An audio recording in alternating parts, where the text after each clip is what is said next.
Hello friends, welcome to online study 24/7 current affair show में आपका स्वागत है।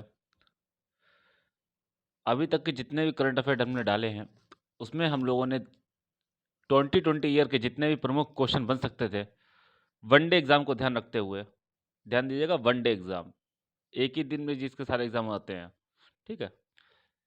जिसका एग्ज़ाम हो जाता है, उसके बारे में बात कर रहा हूँ।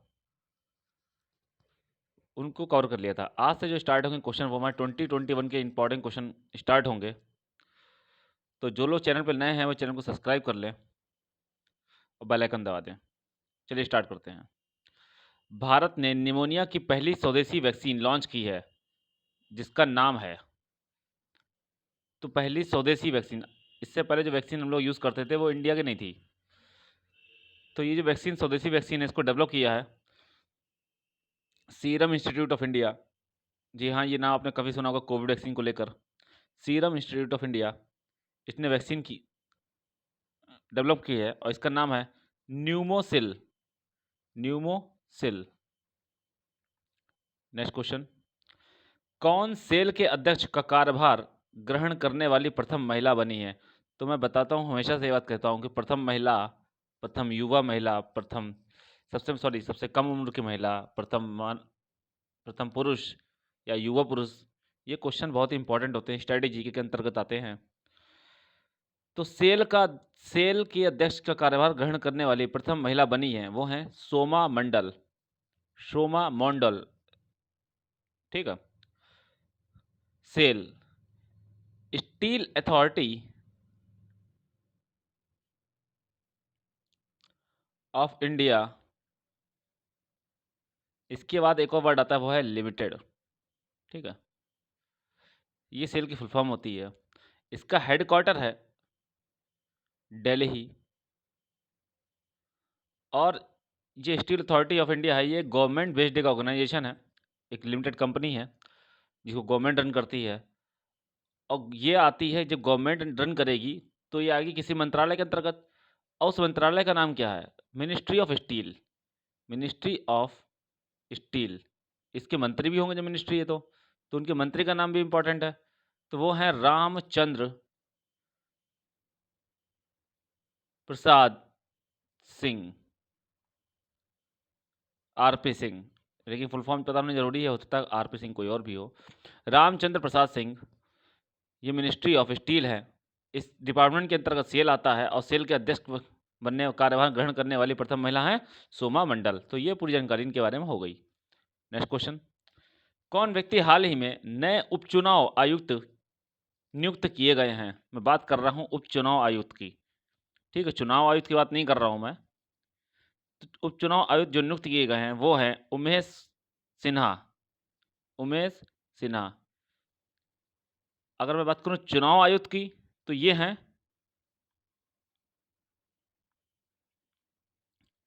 सुकुमार Sukumar Sen. At present time Sukumar Sen है। आप लोग एग्जाम से पहले जरूर ये डाटा चेक करते रहें कि क्या पता नाम बदल गया हो। ठीक है, मीन्स मतलब उनकी पोस्ट चली गई हो, कोई और उस पोस्ट पे आ गया हो, इसलिए मैं कह रहा हूँ। नेक्स्ट क्वेश्चन देखते हैं, कौन व्यक्ति हाल ही में केंद्रीय औद्योगिक सुरक्षा बल CISF, central industrial security force, central industrial security force के नए महानिदेशक बने हैं? तो ये जो नए महानिदेशक बने हैं CISF के, ये आते हैं सुबोध जायसवाल। और CISF के बारे में काफ़ी लोग जानते होंगे। CISF की जो वैकेंसी आई है, प्रेजेंट टाइम वैकेंसी आउट हो चुकी है, वो SSC GD के थ्रू। तो वो लोग भी हमारे चैनल के माध्यम से अपना कोर्स पूरा कर सकते हैं। और इतना कोर्स कवर किया गया है कि आप उसमें आराम से 95% नंबर ला सकते हैं। ठीक है, तो सुबोध जायसवाल साहब CISF के नए महानिदेशक बने हैं। और CISF का जो हेडक्वार्टर है वो है न्यू दिल्ली। अब देखिए, ये गृह मंत्रालय के अंतर्गत आता है। CISF आती है होम मिनिस्ट्री के अंतर्गत। होम मिनिस्ट्री के अंतर्गत आती है। और होम मिनिस्ट्री का जो मिनिस्टर हैं वो कौन है इस समय? अमित शाह जी। अमित शाह। तो इसके बारे में पूरी जानकारी को एक बार मैं फिर चेक कर लीजिए कि सीआईएसएफ के जो नए महानिदेशक है वो है सुबोध जायसवाल। ये आती है होम मिनिस्ट्री के अंतर्गत, और गृह मंत्रालय किसके पास है? अमित शाह ने अपने पास स्वयं रखा है। इसका हेडक्वार्टर कहाँ मिलेगा? न्यू दिल्ली। नेक्स्ट क्वेश्चन, लियोन मेंडोका भारत के कौन से ग्रैंड मास्टर बने हैं? तो लियोन मेंडोका भारत के 67th ग्रैंड मास्टर बने हैं। ग्रैंड मास्टर में ये किस में बनता है? चेस में। नेक्स्ट क्वेश्चन देखिए, इनमें से हाल ही में जम्मू कश्मीर व लद्दाख के नए चीफ जस्टिस बने हैं। तो नए जो इनके जम्मू कश्मीर व लद्दाख अभी दोनों यूनियन टेरिटरी हैं और इन दोनों का कंबाइन काम चलता है अभी, हाई कोर्ट से लेकर सब कुछ। तो नए इनके जो चीफ जस्टिस बने हैं उनका नाम पूछा गया है। तो उनका नाम है justice Pankaj Mittal. Justice Pankaj Mittal. Next question देखिए, प्रतिवर्ष विश्व हिंदी दिवस कब मनाया जाता है? ये इंपॉर्टेंट क्वेश्चन है। मैं बात कर रहा हूँ विश्व हिंदी दिवस। विश्व ये मनाया जाता है 10 जनवरी को। अगर बात करें राष्ट्रीय हिंदी दिवस तो ये मनाया जाता है 14 सितंबर को। चलिए अगला क्वेश्चन देखते हैं, किस राज्य में हाल ही में भारत का पहला फायर पार्क खुला है? ये पार्क जो सिस्टम अभी आया है ये धीमे धीमे लॉन्च हो रहा है टूरिस्ट को बढ़ावा देने के लिए कि टूरिज्म हमारे कंट्री में इंक्रीज हो। तो फायर पार्क जो खुला है ये खुला है उड़ीसा में। उड़ीसा में। तो इस टाइप के 2 और पार्क है जिनके बारे में आपको पता होना चाहिए, मैंने प्रीवियस वीडियो में बताया भी है। टायर पार्क ये खुलेगा वेस्ट बंगाल में, टॉय पार्क ये खुलेगा गुजरात में, और फायर पार्क उड़ीसा में। चलिए अगले प्रश्न की तरफ बढ़ते हैं, हाल ही में कौन पुरुष टेस्ट मैच में अंपायरिंग करने वाली प्रथम महिला बनी है? तो पुरुष टेस्ट मैच में अंपायरिंग करने वाली प्रथम महिला बनी है क्लेयर पोलोसॉक। क्लेयर पोलोसॉक। एक और चीज इंपॉर्टेंट है, तो ये मैच किस किस के बीच में था? तो ये मैच हुआ था India versus Australia test match. Next question देखते हैं, हाल ही में जारी टॉम टॉम ट्रैफिक इंडेक्स 2020 के अनुसार ये पूरा वर्ष बीत जाने के बाद तय करता है कि पिछले वर्ष कहाँ पे कितना ट्रैफिक था। ठीक है, टॉम टॉम ट्रैफिक इंडेक्स जो नाम से लग रहा है ट्रैफिक के अनुसार कौन दुनिया का सबसे ज़्यादा ट्रैफिक वाला शहर बना है? तो बीते वर्ष सर्वाधिक ट्रैफिक जो लगा था वो लगा था मॉस्को में। मॉस्को में। और नंबर 2 पे आता है मुंबई। नंबर 1 पे मॉस्को, नंबर 2 पे मुंबई। ठीक है, अगला प्रश्न देखते हैं, हाल ही में जारी हेनली पासपोर्ट इंडेक्स। देखिए जितने भी मैं इंडेक्स बता रहा हूँ ये इसमें इंडिया का रैंक बहुत इंपॉर्टेंट है। आपको किसी और की रैंक पता हो या ना पता हो, आप वनडे एग्जाम की तैयारी कर रहे हैं, आपको इंडिया का रैंक पता होनी चाहिए। अगर आप यूपीएससी की तैयारी कर रहे हैं या पीसीएस की तैयारी कर रहे हैं तो उसके बारे में आपको पूरा बैकग्राउंड पता होना चाहिए, लेकिन वनडे एग्जाम्स में आपको कम से कम ये पता होना चाहिए इंडिया का रैंक क्या है। इतना बहुत है। हाल ही में जारी हेनली पासपोर्ट इंडेक्स 2021 में भारत को कौन सा स्थान मिला है? तो ये स्थान मिला है 85। 85 ये उन देशों को जारी किया था। इसकी रैंक ये बताती है कि उनका पासपोर्ट कितना ताकतवर है। आप कितने देशों में वीज़ा ऑन अराइवल ट्रेवल कर सकते हो। वीज़ा ऑन अराइवल का अर्थ ये होता है कि आपने पासपोर्ट रखा, चलेगा उस देश में, आप जैसे वहाँ पे लैंड करोगे आपको वहाँ से वीज़ा मिल जाएगा। ठीक है, तो नंबर 1 पे जो सबसे ताकतवर जो पासपोर्ट है वो है जापान का, और इससे पहले जो था वो था फर्स्ट रैंक पर सिंगापुर का, जिसका एक पायदान नुकसान हो गया। सेकंड पे आ गया सिंगापुर।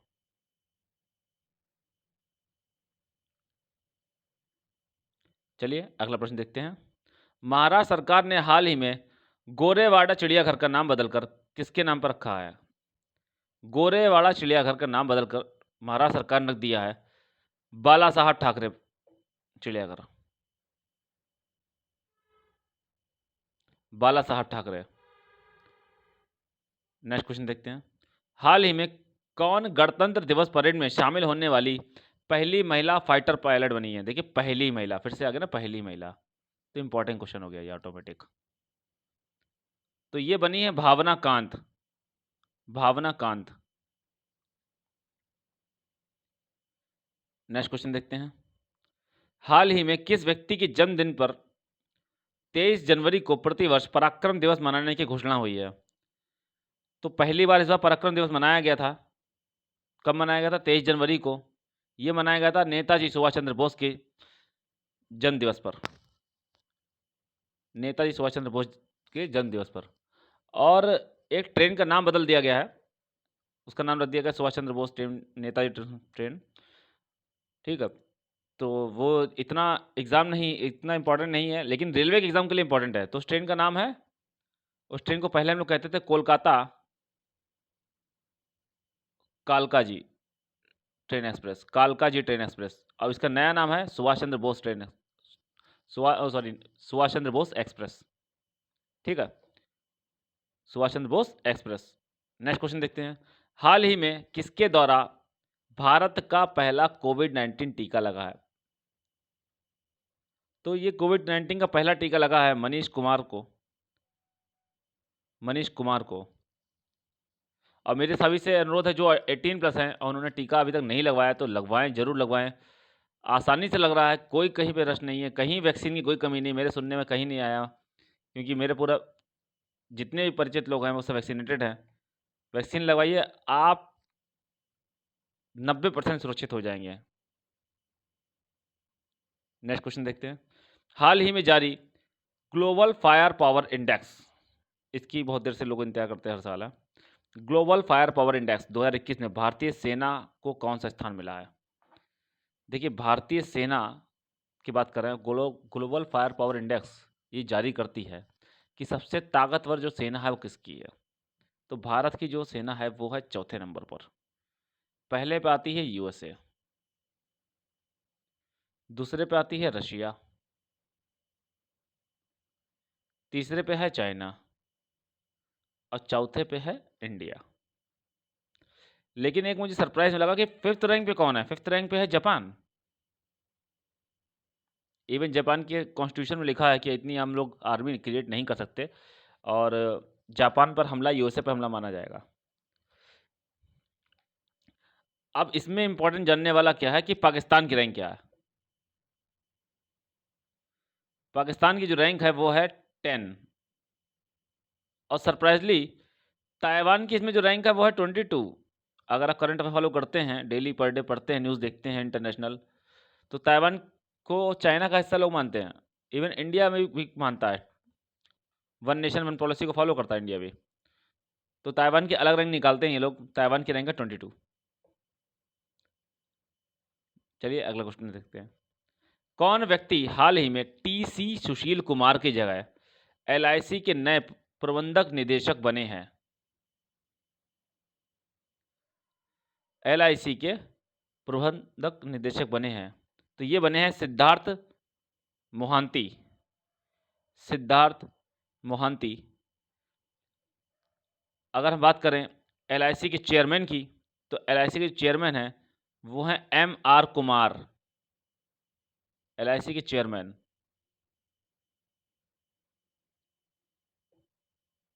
प्रमुख प्रबंधक, ठीक है, एमआर कुमार। एलआईसी की स्थापना हुई थी 1 सितंबर 1956 को।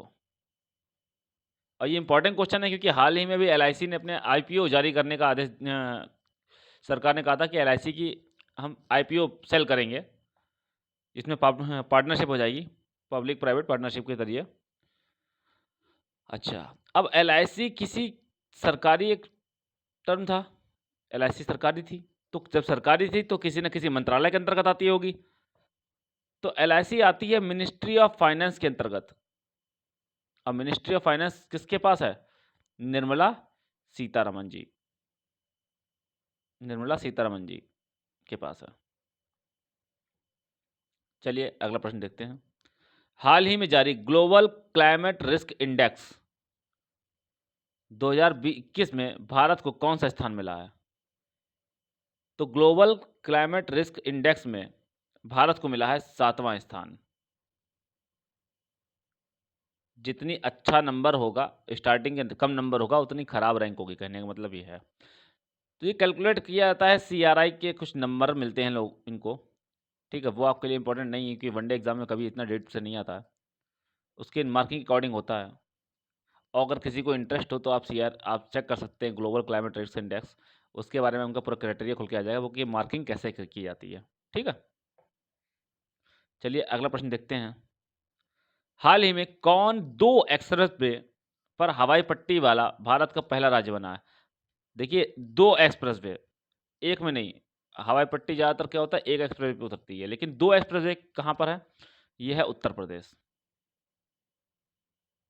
कि एक्सप्रेस वे पर अब जो है आप लैंडिंग कर सकते हैं कहीं भी। तो ये है उत्तर प्रदेश। अब कोशिश की जा रही है उत्तर प्रदेश में ऐसे कई सारे एक्सप्रेस वे बनाए जाएं कि हम लोग हवाई पट्टी को उपयोग कर सकें उसमें। नेक्स्ट क्वेश्चन देखते हैं। हाल ही में हुई घोषणा के अनुसार कितनी हस्तियों को पद्म सम्मान 2021 मिला है? इंपॉर्टेंट क्वेश्चन है, ध्यान रखिएगा। तो ये मिला है 119 लोगों को। ये घोषणा हुई है 119 लोगों को देने की पद्मश्री।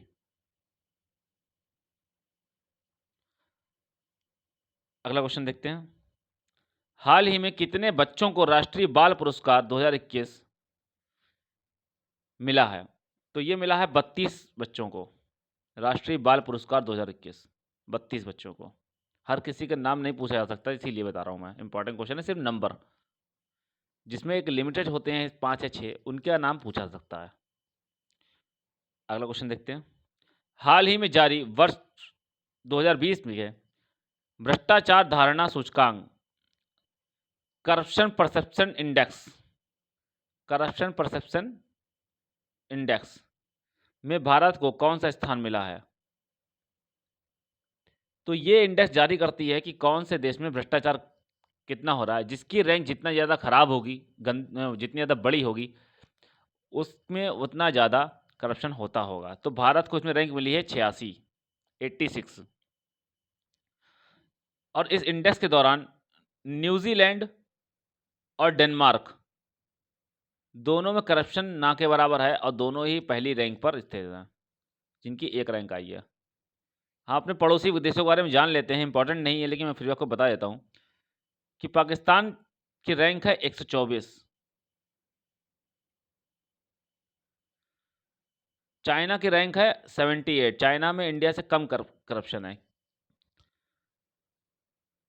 और रशिया की रैंक है इसमें 129, मतलब पाकिस्तान से भी खराब, वहाँ बहुत ज़्यादा करप्शन है। नेक्स्ट क्वेश्चन की तरफ बढ़ते हैं। हाल ही में कौन एस्टोनिया की पहली महिला प्रधानमंत्री बनी है? फिर ना पहली महिला, इंपॉर्टेंट क्वेश्चन। एस्टोनिया की पहली महिला प्रधानमंत्री बनी है। तो ये जो बनी है, इनका नाम है काजा कलास, काजा कलास। और एस्टोनिया, लिथुआनिया और लाटविया, जिसे रशियन है, यहाँ से कोना गया हुआ है, इसमें 3 कंट्री कटी हुई हैं, एस्टोनिया, लाटविया, लिथुआनिया। तो ये 3 देश बॉर्डर शेयर करते हैं। तो आपके लिए एक प्रश्न है कि यहाँ पर जो नदी है, उस नदी का नाम क्या है? आप गूगल, आप अपने फ़ोन में, सबके पास एंड्रॉयड फ़ोन है, मैप खोलिए, आपको नाम दिख जाएगा, बस कमेंट करना है नाम देखकर, आपको हमेशा के लिए याद हो जाएगा। इंपॉर्टेंट क्वेश्चन है, इसलिए मैं पूछ रहा हूँ। इसका आंसर मैं कल के वीडियो में दूंगा। Next question. हाल ही में कौन भारत की सबसे कम उम्र की महिला पायलट बनी है? कम उम्र की महिला पायलट बनी है, इंपॉर्टेंट क्वेश्चन। आयशा अजीज, आयशा अजीज। इसी क्वेश्चन के साथ आज के क्वेश्चन समाप्त होते हैं। Thanks to all of you, God bless you all.